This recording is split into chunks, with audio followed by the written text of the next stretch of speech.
আল্লাহ সুবহানাহু ওয়া তাআলা আমাদের ভাগ্যে, আমাদের তাকদীরে ভালো কিছু লেখুন, সেটা আমরা চাই কি চাই না? প্রত্যেকটা মানুষ আমরা চাই আল্লাহ রাব্বুল আলামিন আমাদের নসিবে ভালো কিছু দান করুক, আমাদের জীবনে রুটি রুজিতে, আমাদের উপার্জনে, আয় ইনকামে যেন বরকত হয়, আমাদের জীবনে যেন বারাকা লাভ হয়, তাকদীরে ভালো কিছু যেন লেখা হয়, নসিবে ভালো কিছু যেন আল্লাহ রাব্বুল আলামিন রাখেন, বরাদ্দে যেন ভালো কিছু রাখেন। সেজন্য আমরা কি করতে পারি, আজ আমরা সে বিষয়ে সংক্ষেপে কোরআন এবং হাদিসের আলোকে কয়েকটি পয়েন্ট তুলে ধরার চেষ্টা করব। ওয়া তৌফিক ইল্লা বিল্লাহ। সময়ত ভাইরা আমার, আল্লাহ সুবহানাহু ওয়া তাআলা মানুষের ভাগ্য লিপিবদ্ধ করেন কয়েক ধাপে। এর ভিতরে একটা ধাপ হলো মানুষের সৃষ্টির আগেই আল্লাহ রাব্বুল আলামিন তার পুঙ্খানুপুঙ্খ সবকিছু লিপিবদ্ধ করেছেন। মানুষের তাকদীরের আরেকটি স্তর হলো আল্লাহ রাব্বুল আলামিন, আমরা যখন সবাই আদম আলাইহিস সালামের পিঠে তার সমস্ত আগত সন্তানরা ছিল, আজ আধুনিক প্রযুক্তি এমন পর্যায়ে পৌঁছেছে যে ছোট ছোট ডিভাইসের মধ্যে কোটি কোটি বিলিয়ন বিলিয়ন মানুষের তথ্য সংরক্ষণ করা সম্ভব। অথচ প্রিয় নবী সাল্লাল্লাহু আলাইহি ওয়াসাল্লামের এই হাদিস যখন আমরা জানলাম, তখন সেই 1450 বছর আগে মানুষ এটা কোনোভাবেই ধরতে পারে না কিভাবে একজন মানুষের পিঠে তার অনাগত সন্তান, কোটি কোটি মানুষ, শত শত কোটি মানুষ কিয়ামত পর্যন্ত আসবে, তাদের সবার ডাটা, তাদের সবার সংক্ষিপ্ত ভাষণ, তাদের সবাইকে আল্লাহ রাব্বুল আলামিন ওখানে উপস্থিত রেখেছেন। কিভাবে সম্ভব? এটা তখন হয়তো বুঝে আসা কঠিন ছিল, কিন্তু আজকে আধুনিক প্রযুক্তির এই সময়ে আমাদের সামনে এটা বুঝে আসা একেবারে দিনের আলোর মতো পরিষ্কার এবং সহজ। তো যাই হোক, সেই সময় আল্লাহ রাব্বুল আলামিন মানুষের ভাগ্য নির্ধারণ করে থাকেন। আবার আল্লাহ সুবহানাহু ওয়া তাআলা প্রত্যেকটা মানুষকে নিজের মাতৃগর্ভে যখন থাকে, তখন তার ভাগ্যে কি থাকবে না থাকবে, সে ভালো হবে মন্দ হবে, শাকিয়ুন আম সাঈদুন, আল্লাহ রাব্বুল আলামিন সেটা লিপিবদ্ধ করেন মাতৃগর্ভে থাকা অবস্থায়। মানুষের ভাগ্য লিপিবদ্ধের আরেকটি স্তর হলো প্রতি বছর আল্লাহ রাব্বুল আলামিন সারা বছরের ভাগ্য লিপিবদ্ধ করে থাকেন। আল্লাহ সুবহানাহু ওয়া তাআলা আমাদের যে ভাগ্য বছরে একবার লিপিবদ্ধ করে থাকেন, সেটা ঠিক কোন সময়টা? সূরা দুখানের দিকে তাকালে আমরা দেখি আল্লাহ সুবহানাহু ওয়া তাআলা বলেছেন সূরা দুখানের 3 এবং 4 নম্বর আয়াতে, ইন্না আনজালনাহু ফি লাইলাতিন মুবারাকাহ ইন্না কুন্না মুনজিলিন ফিহা ইউফরাকু কুল্লু আমরিন হাকিম। আল্লাহ সুবহানাহু ওয়া তাআলা বলেছেন, নিশ্চয় আমি কোরআন নাজিল করেছি একটি বরকতময় রাতে। আল্লাহ সুবহানাহু ওয়া তাআলা যেই বরকতময় রাতে কোরআন নাজিল করেছেন, পরের আয়াতে বলছেন ফিহা ইউফরাকু কুল্লু আমরিন হাকিম, সেই বরকতময় রাতে সব গুরুত্বপূর্ণ বিষয়াবলীগুলো ধার্য করা হয়ে থাকে। কোরআন নাজিল হয়েছে যে বরকতময় রাতে, সে রাত কোন রাত? শবে কদর। কারণ কোরআন কারিমে অন্য আয়াতে আল্লাহ বলেছেন ইন্না আনজালনাহু ফি লাইলাতিল কদর, আমি লাইলাতুল কদরে কোরআন নাজিল করেছি। তো এই কদরের রাত্রিতে আল্লাহ রাব্বুল আলামিন যে গুরুত্বপূর্ণ বিষয়সমূহ ধার্য করেন, যদি আয়াতের আরো বিভিন্ন তাফসীরও আছে এবং এটা নিয়ে উলামাদের আরো একাধিক মত আছে, কিন্তু খোলাসা কথা হলো যে আমরা আমাদের ভাগ্য যেন সুপ্রসন্ন হয়, আমাদের নসিবে যেন ভালো কিছু লেখা হয়, সেজন্য এক রাতের ইবাদতই যথেষ্ট কিনা? কোরআন এবং সুন্নাহ আমাদেরকে এক রাত ইবাদতমুখী হওয়ার নির্দেশনা দিয়েছে, নাকি আমাদের ভাগ্যে যেন ভালো কিছু হয়, আমাদের জীবনে রুটি রুজিতে, আমাদের উপার্জনে, আয় ইনকামে যেন বরকত হয়, আমাদের জীবনে যেন বারাকা লাভ হয়, সেজন্য আমাদেরকে আরো কিছু নির্দেশনা দিয়েছেন? আজকে আমরা সেটি জানার চেষ্টা করবো ইনশাআল্লাহ তাআলা। সম্মানিত উপস্থিতি, আমাদের জীবনে বরকত লাভের জন্য, আমাদের ভাগ্যে ভালো কিছু লিপিবদ্ধ হওয়ার জন্য সর্বপ্রথম করণীয় হলো আল্লাহ সুবহানাহু ওয়া তাআলার প্রতি পরিপূর্ণ ঈমান আনতে হবে। নির্ভেজাল শিরক মুক্ত ঈমান আনয়ন করা হলো আল্লাহর তরফ থেকে আমাদের জন্য, আমাদের নসিবে ভালো কিছু হওয়ার জন্য প্রধান এবং প্রথম শর্ত। দুনিয়াতে একজন মানুষকে আল্লাহ সুবহানাহু ওয়া তাআলা বিপুল সম্পদ দিয়েছেন, অনেক আয় উপার্জনের পথ দিয়েছেন, কিন্তু তাকে যদি অনন্ত অসীমকালের জাহান্নামে আল্লাহ তাআলা নিক্ষেপ করেন, তাহলে তার এই আয় উপার্জন, তার বিপুল পরিমাণ, অঢেল পরিমাণ সম্পদের 2 পয়সার কোনো মূল্য থাকতে পারে না। একজন মানুষ যখন ঈমান আনার তৌফিক হয়, আল্লাহ যখন তাকে ঈমানদার হওয়ার তৌফিক দান করেন, এটি হলো তার সৌভাগ্যের প্রধান এবং প্রথম সোপান এবং সিঁড়ি। এর মাধ্যমে সে সৌভাগ্যের পথে প্রবেশ করে। তার সৌভাগ্যবান হওয়ার লক্ষণই হলো আলামতি হলো তার ঈমানদার হওয়া। আর কিছু না হোক, ঈমানের কারণে যদি সে তাওহীদের উপর প্রতিষ্ঠিত থাকে, শিরক থেকে নিজেকে মুক্ত রাখতে পারে, আর ঈমান নিয়ে দুনিয়া থেকে যেতে পারে, তাহলে ইনশাআল্লাহ একদিন না একদিন সে যত গুনাহই করুক না কেন, শিরকে আকবর, কুফরে আকবর যদি না করে থাকে, ইনশাআল্লাহ সে একদিন জান্নাতে যাবে। এটা হলো তার সৌভাগ্যের সবচেয়ে বড় মাধ্যম। এই জন্য সৌভাগ্যশীল মানুষ হওয়ার জন্য সর্বপ্রথম শর্ত হলো ঈমান আনয়ন করা আল্লাহর প্রতি, আখিরাতের প্রতি, নবী রাসূলগণের প্রতি, আসমানি কিতাব সমূহের প্রতি। যে ঈমান হবে নির্ভেজাল, যে ঈমান হবে নিঃসংকোচে। আজ আমার স্কুল কলেজ পড়ুয়া সাধারণ অনেক ভাই বোনেরা আছেন, অনেক সাধারণ মুসলমানরা আমরা আছি, যাদের মধ্যে সংশয়বাদ কাজ করে। সৈয়দ আবুল হাসান আলী আন-নদভী রাহমাতুল্লাহি আলাইহি ভারতবর্ষের স্বনামধন্য এবং প্রথিতযশা আলেমে দ্বীন এবং আল্লাহওয়ালা মানুষগুলোর মধ্যে থেকে একজন ছিলেন। সৈয়দ আবুল হাসান রাহমাতুল্লাহি আলাইহি মুসলিম বিশ্বের নোবেল খ্যাত বাদশাহ ফয়সাল অ্যাওয়ার্ড প্রাপ্ত ভারতবর্ষের হাতে গোনা কয়েকজন মনীষীর একজন ছিলেন। তিনি সৌভাগ্যশীল মানুষের সবচেয়ে বড় আলামত যে ঈমান, সবচেয়ে গুরুত্বপূর্ণ বিষয় যে তার আল্লাহর প্রতি ঈমান আনয়ন করা, এবং এর মাধ্যমে যে সে সৌভাগ্যের চাবিকাঠি আল্লাহর পক্ষ থেকে প্রাপ্ত হবে, এর মাধ্যমে যে সে আল্লাহর পক্ষ থেকে সৌভাগ্যের অধিকারী হবে, এবং ঈমান আনার কারণে যে তার আল্লাহর কাছে শুকরিয়া আদায় করা দরকার, এটা তার বিভিন্ন বক্তব্যতে, বিভিন্ন লেখনীতে তিনি বিস্তারিতভাবে তুলে ধরার চেষ্টা করেছেন। সময়ত ভাইরা আমার, এই সৌভাগ্যবান মানুষের প্রথম শর্ত হলো আমাদের ঈমানটাকে খাঁটি করতে হবে, নির্ভেজাল করতে হবে, এটা নিয়ে দুনিয়া থেকে যাওয়ার চেষ্টা করতে হবে। আল্লাহ আমাদেরকে তৌফিক দান করুন। দ্বিতীয়ত, সৌভাগ্যশীল মানুষ হওয়ার জন্য আমাদের সবাইকে সারা বছর আল্লাহর ইবাদত বন্দেগীতে মাশগুল থাকতে হবে, সকল প্রকার গুনাহ এবং হারাম থেকে বেঁচে থাকতে হবে। আমরা অনেকে আছি এক রাত ইবাদত বন্দেগী করে আল্লাহ রাব্বুল আলামিনকে আমাদের ভাগ্যের জন্য ভালো কিছু লেখা হয় তার জন্য দোয়া করি, কান্নাকাটি করি এবং মনে করি এটা যথেষ্ট। এটা আমাদের একটি জীবনের ভুল এবং জীবনের একটা ভ্রান্ত ধারণা যে এক রাতের ইবাদত আমার সারা বছরের ইবাদতের জন্য যথেষ্ট হবে। প্রকৃত অর্থে আপনার আমাকে আমাদের ভাগ্যে যেন ভালো কিছু লেখা হয় তার জন্য সারা বছর আল্লাহর ইবাদত বন্দেগী করতে হবে। আল্লাহ সুবহানাহু ওয়া তাআলা বলেছেন, ওয়ালাউ আন্না আহলাল কুরা আমানু ওয়াত্তাকাউ লাফাতাহনা আলাইহিম বারাকাতিম মিনাস সামা। যদি কোনো জনপদের লোকেরা ঈমান আনে এবং তাকওয়া অবলম্বন করে, আল্লাহ সুবহানাহু ওয়া তাআলা আসমান থেকে বরকতের সমস্ত দুয়ারগুলো, দরজাগুলো সব উন্মুক্ত করে দিবেন। অতএব ভাগ্য সুপ্রসন্ন হওয়ার জন্য ঈমান এবং তাকওয়া অবলম্বন করা, ঈমান আনা এবং তাকওয়া অবলম্বন করা জরুরি। আল্লাহ তাআলা আমাদের সবাইকে তাকওয়া অবলম্বন করার তৌফিক দান করুন। তাকওয়া হলো আল্লাহর সমস্ত আদেশগুলো মেনে চলা এবং সকল হারাম থেকে বেঁচে থাকা। এটা হলো তাকওয়ার খোলাসা, এটা হলো তাকওয়ার নির্যাস। এই তাকওয়া অবলম্বন করলে সেই লোক হবে প্রকৃত অর্থে আল্লাহর কাছে সৌভাগ্যশীল। সময়ত উপস্থিতি, আল্লাহ সুবহানাহু ওয়া তাআলার কাছে সৌভাগ্যের অধিকারী হতে হলে, তার কাছে এই বিষয়ে আবেদন করে সেটি মঞ্জুর করাতে হলে আমাদেরকে সারা বছর আল্লাহর দাসত্ব এবং গোলামি করতে হবে। আমরা ছোট একটা উপমা দিতে পারি। কোন জনপ্রতিনিধি তার কোনো কর্মী যদি বছর জুড়ে তার কোনো খোঁজ খবর না থাকে, তার কোনো সময় কাজে না আসে, হঠাৎ করে যখন রেশন দেয়, হঠাৎ করে যখন তাকে বিভিন্ন লোকজনের জন্য নানা রকম সুযোগ সুবিধা দেওয়া হয়, কর্মী যদি তখন নেতা সাহেবের কাছে হাজির হয়ে যায়, নেতা সাহেব তখন তার উপরে বিরক্ত হবে, তাকে কিছু দিতে চাইবেন না, কারণ তাকে সারা বছর দেখা যায় নাই, শুধু ভাগ নেওয়ার সময় সে হাজির হয়ে গেছে। আর যদি সারা বছর তার জন্য কাজ করে, তার কথা শুনে, তাহলে সবার আগে তার ভাগটা রাখবে। ঠিক একইভাবে আল্লাহ সুবহানাহু ওয়া তাআলা বরাদ্দ পেতে হলে, তাকদীরে ভালো কিছু পেতে হলে, ভাগ্যে ভালো কিছু লেখা হোক সেটা চাইলে আমাদেরকে সারা বছর জুড়ে ইবাদতবন্দি করতে হবে, 5 ওয়াক্ত সালাত নামাজ পড়তে হবে, সকল হারাম থেকে বেঁচে থাকতে হবে, আল্লাহর গোলামি করতে হবে, গুনাহমুক্ত জীবন যাপন করতে হবে, তাকওয়ার জীবন অবলম্বন করতে হবে। আল্লাহ সুবহানাহু ওয়া তাআলা আমাদের জীবনে বরকতের দুয়ার, সৌভাগ্যের দুয়ার খুলে দিবেন এবং আমাদের জন্য আল্লাহ তাআলা ভাগ্যে ভালো কিছু লিপিবদ্ধ করবেন। অতএব একজন ইমানদার হিসাবে সারা বছর জুড়ে আমাদের নেকামল করতে হবে, যেন আমাদের ভাগ্য সুপ্রসন্ন হয়, নসিবে যেন ভালো কিছু লেখা হয়। আল্লাহ আমাদেরকে তৌফিক দান করুন। নাম্বার 3, সকল প্রকার পাপাচার, সকল প্রকার গুনাহ এবং অপরাধ, হারাম থেকে স্পেশালি বিশেষভাবে বাঁচার চেষ্টা করতে হবে। প্রথমটা আমভাবে বলেছি, বিশেষভাবে আল্লাহর অবাধ্যতার কাজগুলো থেকে বেঁচে থাকতে হবে। আমরা অনেকে 5 ওয়াক্ত নামাজ পড়ি, রমজানে রোজাও রাখি, আবার অনেক হারামে লিপ্ত। আমরা অনেকে অনেক ভালো ভালো কাজ করি, কিন্তু আবার অনেক খারাপ কাজে তলে তলে লিপ্ত। আমরা চোখের জেনা করি, আমরা কানের জেনা করি, আমরা মনের জেনা করি, আমরা বহুবিধ গুনাহে লিপ্ত, অথচ বাহ্যিকভাবে আমরা অনেক নামাজ রোজা ইত্যাদি করি। ভাইরা আমার, আমাদের নসিবে ভালো কিছু লিপিবদ্ধ হওয়ার জন্য, আল্লাহর রহমতের অধিকারী হওয়ার জন্য আমাদেরকে গুনাহমুক্ত জীবন গড়তে হবে। গুনাহমুক্ত জীবন গড়লে আল্লাহ রাব্বুল আলামিন আমাদের জীবনে বারাকা দান করবেন ইনশাআল্লাহ তাআলা। 4 নম্বর হলো, যদি কখনো গুনাহ হয়ে যায় তাহলে তওবা করতে দেরি করা যাবে না, দ্রুততার সাথে তওবা এবং ইস্তেগফার করতে হবে।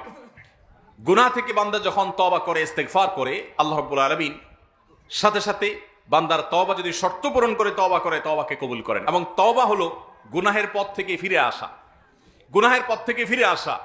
তওবার পাশাপাশি ইস্তেগফারও করতে হয়। আমরা অনেকে তওবা এবং ইস্তেগফারের পার্থক্য জানি না। তওবা হলো কোন একটা পাপ আপনি করতেন, সেটা ছেড়ে চলে আসছেন, এটা হলো তওবা। আর ইস্তেগফার হলো আগে যে পাপটা হয়ে গেছে, গুনাহটা হয়ে গেছে, তার জন্য আল্লাহ সুবহানাহু ওয়া তাআলার কাছে চোখের পানি ছেড়ে দিয়ে একান্তে ক্ষমা প্রার্থনা করা, মাপ চাওয়া, এটা হলো ইস্তেগফার।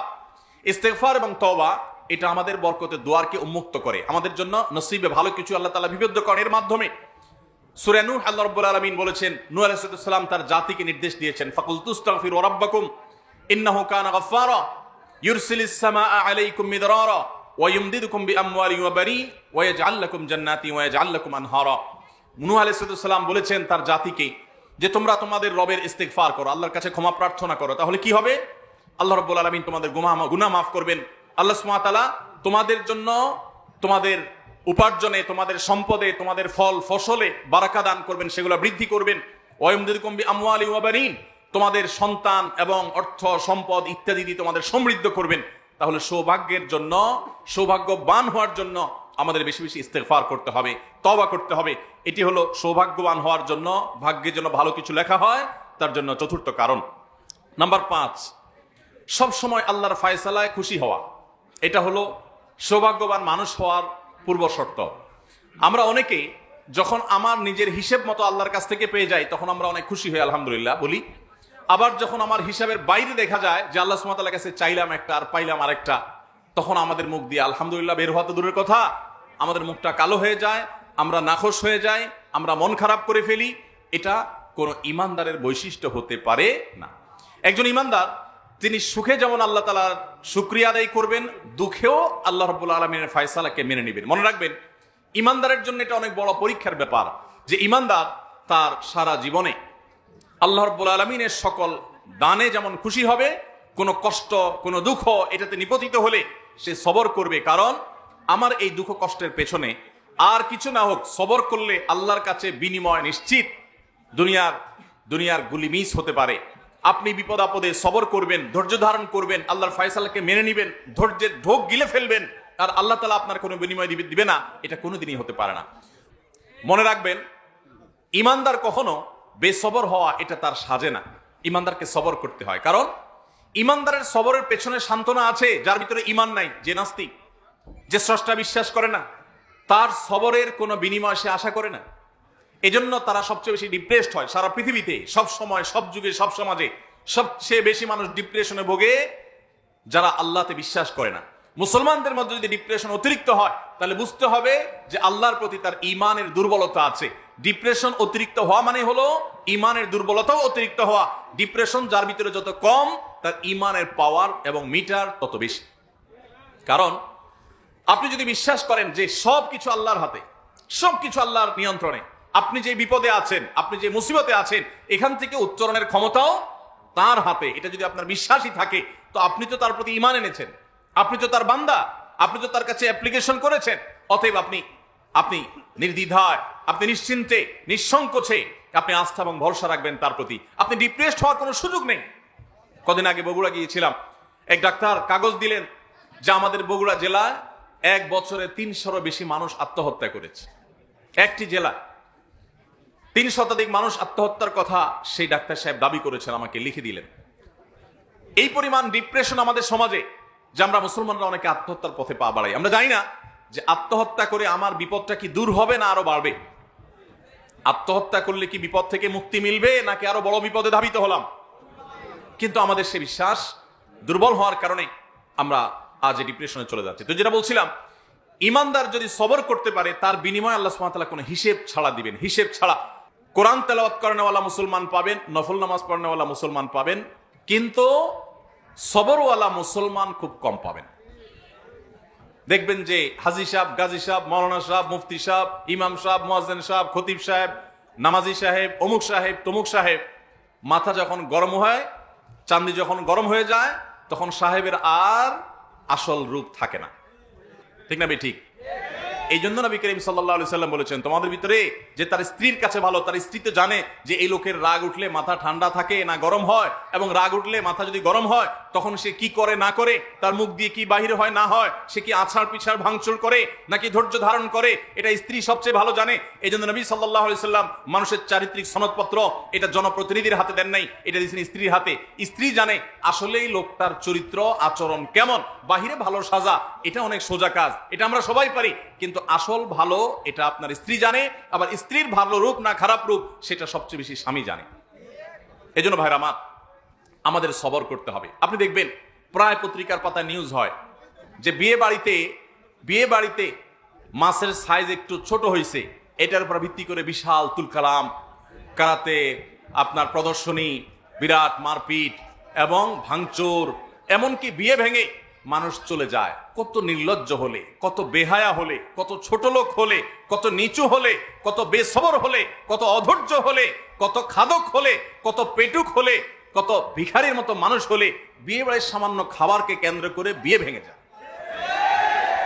এই ঠিক ঠিক বলা পাবলিক আমরা যারা আছি, আমাদেরও একটা বড় অংশ ফিল্টার করলে দেখা যাবে যে আমরা এখানে যত বড় ঠিক বলি, বাসা বাড়িতে, দোকানপাটে, কাজে কর্মে চুন থেকে নুন খসলে তত জোরে আমরা আষাঢ় পিছাড় দিই।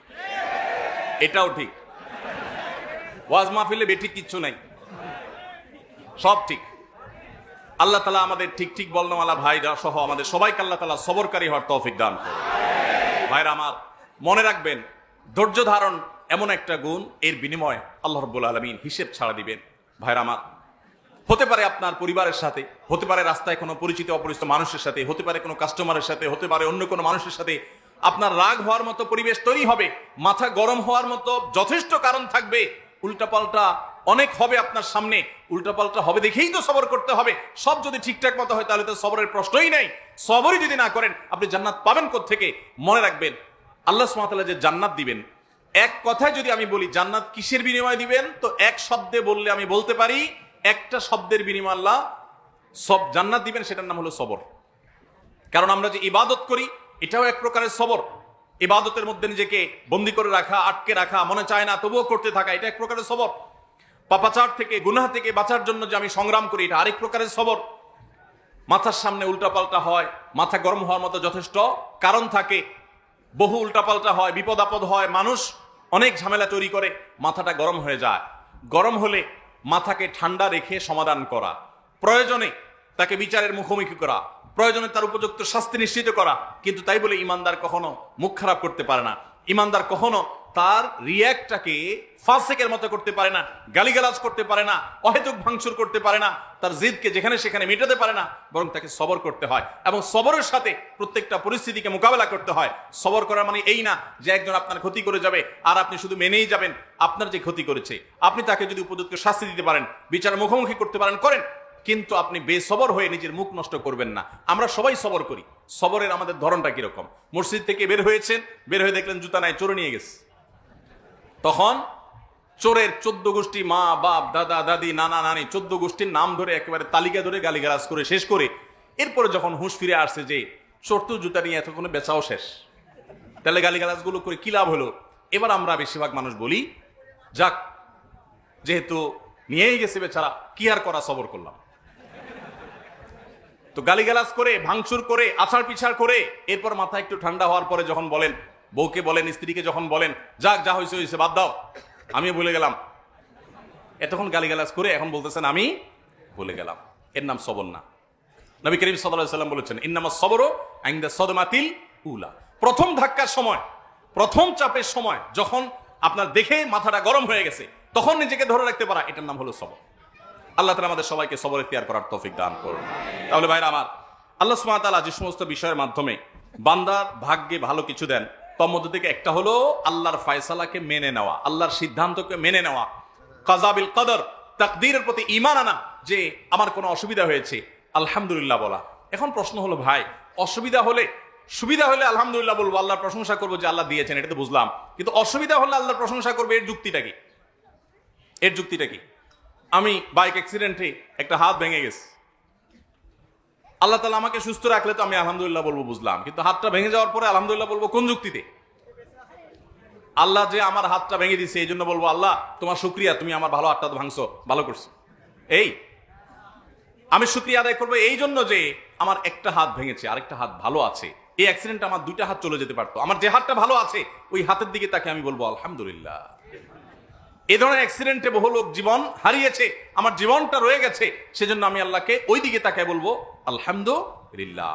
ইমানদার তার শুকরিয়া আদায় করার জন্য কোনো যুক্তির প্রয়োজন হয় না, তার লজিকের অভাব হয় না, কোনো যুক্তির অভাব হয় না, তার কাছে বহু যুক্তি এবং লজিক থাকে, এবং আলহামদুলিল্লাহ বলার মাধ্যমে সে প্রশান্তি অর্জন করে। আর যদি সে হাউতাস করে, সে অস্থির হয়, সে আছাড় পিছাড় করে, সে ভাঙচুর করে, সে মুখ খারাপ আর গালিগালাজ করে, এতে তার চুল পরিমাণ কোনো লাভ হয় না, বরং তার আমলও নষ্ট হয়, জিনিসও হারায়। ওই চোরের জুতাও আর ফেরত দিবে না, ওইটাও সে আর পাবে না। আর গালিগালাজ করে আমল নামা বরবাদও হয়েছে, আল্লাহর কাছে সওয়াবও পাবে না। খাসিরাত দুনিয়া ওয়াল আখিরা, তার দুনিয়াও বরবাদ হলো, আখিরাতও বরবাদ হলো। আর যে ধৈর্য ধারণ করে তার সাময়িক ক্ষতি হয়, কিন্তু চূড়ান্তভাবে আল্লাহর কাছে বিনা হিসাবে জান্নাত পাওয়ার মাধ্যমে সে লাভবান হয়, তার কোনো ক্ষতি হয় না।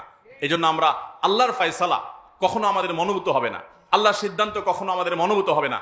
আমরা সবর করব, ধৈর্য ধারণ করব। আল্লাহ আমাদের সবাইকে সেই তৌফিক দান করুন। ভাইরা আমার, আল্লাহর ফয়সালা আমাদের মনোভূত না হলেও যদি আমরা সবর করি, তাহলে এর বিনিময়ে আমরা দুনিয়াতেই নিজেদের আল্লাহর পক্ষ থেকে পাওয়া বিনিময় দেখার সুযোগ হয়তো পাবো, আখিরাতেও পাবো। এরপরে 6 নম্বর হলো হালাল হারাম বাজ বিচার করা। হালাল হারাম বাজ বিচার করা এটাও সৌভাগ্যবান মানুষ হওয়ার পূর্ব শর্ত। যারা হালাল হালাল বাজ বিচার করে না, তাদের হয়তো অনেক পয়সা কড়ি হয়, আল্লাহ সুবহানাহু ওয়া তাআলা সুখ দেন না। এখন সৌভাগ্যবান হওয়া বলতে কি বুঝি আমরা? আমি একটা কথা প্রায় বলি, আল্লাহর কাছে আমরা সুখ চাই না টাকা চাই?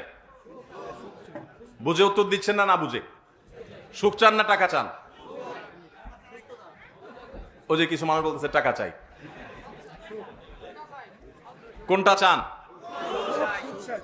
সুখ চান। আচ্ছা, তাহলে এবার আসেন আমি দুটো অপশন দেই, আপনি আসলে সুখ চান কিনা নিজের পরীক্ষা নিজে করেন। এবার আল্লাহ সুবহানাহু ওয়া তাআলা যদি আপনাকে বলেন, বান্দা তোমাকে দুইটা অপশন দেয়া হচ্ছে, একটা অপশন হলো যে ব্ল্যাঙ্ক চেক, কত শত কোটি তোমার লাগবে তুমি ফিগার বসায় নাও, যা লাগে তুমি নাও, 2-4-500 কোটি টাকা তুমি নিয়ে নাও, এটা একটা অপশন। তবে এই টাকা পাওয়ার পর সুখ পাবা কিনা সেটা নিশ্চয়তা তোমার নাই। হতে পারে এই টাকার পর তোমার দুঃখ হতে পারে, ক্যান্সার ধরা দিতে পড়তে পারে, অন্য কোনো সমস্যা হতে পারে, 2 দিনের মাথা মারা যেতে পারো, যে কোনো কিছু হতে পারে। টাকা তোমাকে দেওয়া হলো ব্ল্যাঙ্ক চেকে, কত লাগে, কিন্তু সুখের নিশ্চয়তা নাই, হতেও পারে নাও হতে পারে। এটা একটা অপশন। অপশন নম্বর 2, তোমাকে কোন রকম একটা কুলের ঘরে থাকার ব্যবস্থা করা হবে, যেখানে একটু জোরে বাতাস আসলে পানি পড়বে, বাতাস ঢুকবে, খুব ভালো দালান কোঠা তো পরের কথা, টিনের ঘরও হবে না, কোন রকম একটা কুলের ঘর হবে। আর তোমার উপার্জনের জন্য একটা রিক্সা, ভ্যান বা একটা চায়ের দোকান, টঙের দোকান, এরকম কিছু একটা ব্যবস্থা থাকবে। কোন রকম ডাল ভাত জোগাড় করে বউ বাচ্চা নিয়ে খেয়ে পরে বেঁচে থাকতে পারবা, কিন্তু তোমার সুখ নিশ্চিত, তোমাকে সুখ দেয়া হবে, তুমি প্রশান্তি পাবা, মানসিক শান্তি, শারীরিক শান্তি সব পাবা। এবার বলেন 1 নম্বর অপশন নেবেন না 2 নম্বর অপশন নেবেন? অঙ্ক ধরে ফেলছেন, এই জন্য বলছেন 2 নম্বর। অঙ্ক যদি না ধরতে পারতেন, আর এখন যদি সত্যি সত্যি আল্লাহ সুবহানাহু ওয়া তাআলা দিতেন যে ঠিক আছে টাকার বস্তাও ধুলাম, আদিকে কুড়ে ঘরও ধুলাম, কয়জন টাকার বস্তা থেকে কুড়ে ঘরের দিকে যাইতেন আল্লাহ জানে। ভাইরা আমার, আমরা প্রত্যেকে আল্লাহর সাথে এমন কথা বলি, বিশেষ করে যুবকরা অনেকে দোয়া করে আল্লাহর কাছে, আল্লাহ তোমার কাছে বেশি কিছু চাই না, 1,00,000 টাকা দাও, একটা বাইক, একটা ছোটখাটো কোনো বিজনেস, আর একটু বিয়ে শাদী করার একটা ব্যবস্থা। 1,00,000 টাকা দাও আল্লাহ, সুখটা আমি বুঝে নিব, তুমি টাকা 3 লাখ দাও। অনেক যুবক এরকম দোয়া আল্লাহর কাছে করে কি করে না? ভাইরা আমার, ইমানদার আল্লাহর কাছে এভাবে দোয়া করবেন, এটা দোয়ার আদব না। আমাদের প্রিয় নবী সাল্লাল্লাহু আলাইহি সাল্লামের এত দোয়া, হাজার হাজার মাসনুন দোয়া, একটা দোয়াতেও আমি খুঁজে পাই নাই যে নবী সাল্লাল্লাহু আলাইহি সাল্লাম আল্লাহর কাছে দোয়া করেছেন, আল্লাহুম্মা ইন্নী আসআলুকা কাসরাতাল আমওয়াল ওয়াল আরাদি, আল্লাহ তোমার কাছে অনেক পয়সা কড়ি চাই, অনেক জমি জমা চাই, এরকম একটা দোয়াও কোনোদিন শুনছেন? কোরআন হাদিসে কোথাও নাই। তাহলে তো নবী সাল্লাল্লাহু আলাইহি সাল্লাম কিসের দোয়া করেছেন আল্লাহর কাছে? তিনি আল্লাহর কাছে দোয়া করেছেন, রব্বানা আতিনা ফিদ দুনিয়া হাসানাহ ওয়া ফিল আখিরাতি হাসানাহ, আল্লাহ দুনিয়াতে আপনার কাছে কল্যাণ চাই, ভালো চাই। এখন ভালো কি আপনি টাকা দিয়ে দিবেন না বিনা টাকায় দিবেন, কোটিপতি বানায় দিবেন না গরিব রেখে দিবেন, সেটা আপনি জানেন। আমার ভালো দরকার। আল্লাহুম্মা ইন্নী আসআলুকাল আফিয়া, আল্লাহ আপনার কাছে সুখ চাই, শান্তি চাই, সুস্থতা চাই, সমৃদ্ধি চাই, সেটা আপনি কি টাকা দিয়ে দিবেন না বিনা টাকা দিবেন, লাখ টাকা দিবেন না কোটি টাকা দিবেন, সেটা আপনার ব্যাপার। এটা হলো দোয়ার আদব। এই জন্য ভাইরা আমার, সৌভাগ্যবান মানুষ হওয়ার জন্য যে আমলগুলোর কথা আমরা বলছি, এগুলোর পাশাপাশি আমাদেরকে, এগুলো করার পাশাপাশি আমাদের মাথায় রাখতে হবে সৌভাগ্যবান হওয়ার ডেফিনিশন কি। সৌভাগ্যবান হওয়ার সংজ্ঞা যদি আপনার কাছে হয় কোটি কোটি টাকার মালিক হওয়া, অনেক ব্যাংক ব্যালেন্স হওয়া, অনেক গাড়ি বাড়ি হওয়া, তাহলে আপনি বোকার স্বর্গে বাস করছেন, আপনি সঠিক ট্র্যাকে নাই। সুখ এবং সমৃদ্ধির মানে হলো দুনিয়াতে আল্লাহ তাআলা আপনাকে মানসিক শান্তি দিবেন। নবী সাল্লাল্লাহু আলাইহি ওয়াসাল্লাম বলেছেন, লাইসাল গিনা বিকাসরাতিল আরদ ওয়ালাকিন্নাল গিনা গিনান নাফস। অনেক সম্পদের মালিক হওয়া এটা সচ্ছলতা নয়। আসল সচ্ছলতা হলো মনের প্রশান্তি থাকা। যাদেরকে আল্লাহ টাকা পয়সা দেন নাই, যারা গরিব মানুষ, এই সমস্ত ওয়াজ, এই সমস্ত হাদিস তাদের কাছে পানসে মনে হবে। এটা বলে কি টাকা পয়সা নাকি সমৃদ্ধি না, এটা নাকি ধনী হওয়া না, ধনী নাকি মনের সুখ থাকলে আসল ধনী। আল্লাহ যাদেরকে টাকা পয়সা দিয়েছেন, টাকা পয়সা যাদের দেখা শেষ, এরা এই হাদিসটা খুব ভালো করে মর্মে মর্মে উপলব্ধি করে যে মনের শান্তি না থাকলে টাকা পয়সার 2 পয়সার কোনো মানে থাকে না। ভাইরা আমার, আল্লাহ তাআলা আমাদের সকলকে প্রকৃত সুখ এবং শান্তি দান করুন। এবং সেই প্রকৃত শান্তি পাওয়ার উপায় আমরা বলে যাচ্ছি। 6 নম্বর বলছিলাম যে হালাল এবং হারাম বাজ বিচার করা। আপনি হারামের দিকে যাবেন না, হালালের পথে থাকবেন। এই বাজ বিচার যদি করেন, ইনশাআল্লাহ আল্লাহ তাআলা আপনার ভাগ্যে ভালো কিছু লিপিবদ্ধ করবেন। 7 নম্বর হলো আত্মীয়তার বন্ধন রক্ষা করা। এর মাধ্যমে আপনার ভাগ্যে ভালো কিছু লেখা হবে। নবী করিম সাল্লাল্লাহু আলাইহি ওয়াসাল্লাম বলেছেন, বুখারীতে বর্ণিত হয়েছে, মান সাররাহু আন ইউবসাতা লাহু ফি রিজকি আও ইউনসা লাহু ফি আথরি ফালিয়াসিল রাহিমা। যে ব্যক্তি চায় যে তার রিজিকে আল্লাহ তাআলা বরকত দান করুন, তার হায়াতে আল্লাহ তাআলা বরকত দান করুন, এটা কেউ যদি চায়, সে যেন তার আত্মীয়তার সম্পর্ক এবং বন্ধনকে মজবুত করে, সংযুক্ত করে।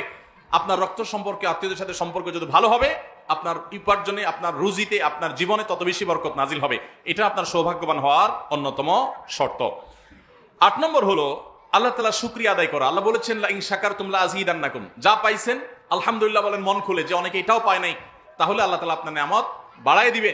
আর যদি নাশকরি করেন, নিয়ামত তো বাড়বেই না, বরং আল্লাহর পক্ষ থেকে শাস্তি নিশ্চিত হবে। অতএব শুকরিয়া আদায় করলো আল্লাহ তাআলা বাড়িয়ে দেন এবং আমাদের ভাগ্যে ভালো কিছু লেখা হয়। এবং 9 নম্বর হলো সামর্থ্য অনুযায়ী দান করা, সাদাকা করা। এবং দান সাদাকার মাধ্যমে আমরা অনেক সময় মনে করি যে আমাদের বোধহয় উপার্জন কমে যাবে। দান সাদাকার মাধ্যমে আল্লাহ তাআলা বরকত আরো বাড়িয়ে দেন। যখন কোনো অভাব হয়, তখন আপনার সামর্থ্য অনুযায়ী দান শুরু করে দেন। বিপদ হয়, গরিব দুঃখীকে দান সাদাকা শুরু করে দেন, আল্লাহ তাআলা বাড়িয়ে দিবেন। এবং এটা হলো ওই যে আমরা চাপ কলে যখন পানি তুলি, অনেক সময় বিভিন্ন মৌসুমে পানির লেয়ার অনেক নিচে নেমে যায়। যখন নিচে নেমে যায়, তখন নিজের জগে থাকা পানিগুলো ঢেলে দিতে হয়, তারপরে অনেক পানি উঠতে থাকে। আর যদি আমি চিন্তা করি না, জগে থাকাগুলো দেবো না, এমনি চাপতে থাকি, তাহলে সারাদিন চাপলেও পানি উঠবে না। এই জন্য আমার কোনো বিপদ থেকে উদ্ধারের জন্য আমার যা আছে সেখান থেকে সাধ্য অনুযায়ী দান করতে হবে। আল্লাহ সুবহানাহু ওয়া তাআলা এরপরে অফুরন্ত আমাকে দেয়া শুরু করবেন। অতএব ভাগ্য সুপ্রসন্ন হওয়ার জন্য, নসিবে ভালো কিছু লেখা হওয়ার জন্য আল্লাহর রাহে দানের অভ্যাস গড়ে তুলতে হবে। এই 9 আমলকে আমরা আবার এক নজরে বলে দিচ্ছি। 1 নম্বর, ঈমান আনয়ন করা। এটা হলো সৌভাগ্যের প্রথম শর্ত। তাহলে আপনি বলতে পারেন, এই যে পৃথিবীতে এত হাজার হাজার কোটি টাকার মালিক বিভিন্ন বেঈমানেরা, এবং পৃথিবীর উন্নত দেশগুলো যাদের মধ্যে ঈমান নাই, তারা সুখের সাগরে হাবুডুবু খাচ্ছে আমরা দেখি, বা সুখের বাগানে তারা থাকছে, তাদের সুখের সমস্ত উপকরণ আছে। তো ঈমান আনা যদি সুখের এবং সৌভাগ্যের প্রথম শর্ত হয়, তো তাদের তো সেই শর্তই নেই, তারা এত সুখী কিভাবে হলো? ভাইরা মান, এই জন্য আমার ওই মাঝের কথাগুলো আবার মনে রাখতে হবে যে সৌভাগ্যবান মানুষ হওয়া বলতে আমি কি বুঝি? আমি কি সুখী হওয়া বুঝি, নাকি অনেক বড় দালান কোঠা বুঝি? সুখী হওয়া যদি আপনি বুঝেন, তাহলে আমি নিশ্চিত করে বলতে পারি যাদের মধ্যে ঈমান নাই, এরা মানসিকভাবে ঈমানদারদের তুলনায় কখনো সুখী হতে পারে। সারা পৃথিবীতে দেখবেন সুসাইড কেন্দ্র আছে, আত্মহত্যা কেন্দ্র আছে। আমাদের দেশেও যে আত্মহত্যা বেড়ে চলেছে, এটার মূল কারণ হলো আমরা ধর্ম থেকে, দিন থেকে সরে যাচ্ছি। ইসলাম থেকে মানুষ যত দূরে সরে যাবে, তার ডিপ্রেশন তত বেশি হবে। আমাদের দেশের বাস্তবতা যদি বলি, আমরা আজ থেকে 20-50 বছর আগে আমাদের দেশে অবকাঠামোগত উন্নতি, কলকারখানা, চাকরির সুযোগ, ব্যবসা প্রতিষ্ঠান, এই সব কিছু আগে বেশি ছিল না, এখন বাড়ছে? এখন বাড়ছে, কোনো সন্দেহ আছে? কিন্তু আত্মহত্যার পরিমাণ আগে বেশি ছিল না, এখন বেশি। তাহলে কি দাঁড়ালো? যে আমাদের সুখের উপকরণ, দালান কোঠা, রাস্তাঘাট, আমাদের চলাচলের বাহন, আমাদের জীবনমান সবকিছু উন্নত হয়েছে, কিন্তু আমরা সুখী হতে পারি নাই। সুখী হওয়া এক জিনিস, আর জীবনমান উন্নত হওয়া আরেক জিনিস। আপনি যদি প্রকৃতির সুখ চান, তাহলে আপনার প্রথম শর্ত হলো আল্লাহর প্রতি ঈমান আনতে হবে। দ্বিতীয়ত, এক রাতের ইবাদতে ভাগ্য সুপ্রসন্ন হয়ে যাবে এমনটি নয়, বরং সারা বছর জুড়ে ইবাদত করতে হবে। এক রাতের ইবাদত দিয়ে ভাগ্য সুপ্রসন্ন করার কথা কোরআন হাদিস আমাদেরকে বলেনি, বছর জুড়ে ইবাদত করতে হবে। তৃতীয়ত, সকল প্রকার গুনাহ পাপাচার থেকে বেঁচে থাকতে হবে। আল্লাহ তাআলা রহমত থেকে বঞ্চিত হয় মানুষ গুনাহ করলে, এজন্য গুনাহ থেকে বাঁচা, হারাম থেকে বাঁচা, চোখের জেনা ইত্যাদি থেকে বাঁচার চেষ্টা করতে হবে। 4 নম্বর হলো গুনাহ হয়ে গেলে সাথে সাথে তওবা এবং ইস্তিগফার করতে হবে। তওবা এবং ইস্তিগফার করলে আল্লাহ সুবহানাহু ওয়া তাআলার ওয়াদা সূরা নূহে আছে যে আল্লাহ সন্তানে, আল্লাহ সম্পদে, আল্লাহ ফসলে, আল্লাহ ব্যবসাতে, সবকিছুতে আল্লাহ বারাকা দান করবেন, বৃষ্টি নাজিল করবেন, রহমতের বৃষ্টি, বরকত হবে জীবনে। সৌভাগ্যবান মানুষ হতে পারবে যদি মানুষ এই গুনাহ হওয়ার পর, পাপের পর যদি ইস্তিগফার করে, তওবা করে। 5 নম্বর হলো সবসময় আল্লাহর ফয়সালাকে মেনে নেওয়া। কষ্ট হলেও আমি যদি মেনে নেই, আল্লাহ সুবহানাহু ওয়া তাআলা আমার জীবনে বরকত দান করবেন এবং আমাকে সৌভাগ্যবান করবেন। এবং 6 নম্বর হলো আমাকে হালাল এবং হারাম এই দুইটার মধ্যে বাজ বিচার করে চলতে হবে। বেশিরভাগ মানুষ অবস্থা হলো আমরা টুপি দিতে রাজি আছি, ওয়াজ শুনতে রাজি আছি, কোরআন তেলাওয়াত শুনতে রাজি আছি, সবই ঠিক আছে, মাগার হারাম উপার্জন ছাড়তে আমরা রাজি না। শয়তান আমাদেরকে নানাভাবে প্রলোভন দেয় এবং সেই প্রলোভনে আমরা পড়ে যাই। তো এটা দুর্ভাগ্যবান মানুষের লক্ষণ। সৌভাগ্যবান মানুষ হালালকে বেছে নেয়, পরিমাণে কম হোক, স্যাক্রিফাইস করা লাগুক, এর ভিতরে আল্লাহ তাআলা তাকে বরকত দান করেন। 7 নম্বর হলো আত্মীয়তার বন্ধন রক্ষা করা। আত্মীয়তার বন্ধন রক্ষা করলে আল্লাহ তাআলা জীবনে হায়াতে দুইটাতে বারাকা দান করেন এবং সৌভাগ্যবান মানুষ হতে পারে। 8 নম্বর হলো যেই কোনো নেয়ামত যতটুকুই পেয়েছি এটা পেয়ে আল্লাহ শুকরিয়া আদায় করতে হবে। শুকরিয়া আদায় করলে আল্লাহ তাআলা বাড়িয়ে দিবেন, বরকত হবে, সৌভাগ্যবান হওয়া যাবে।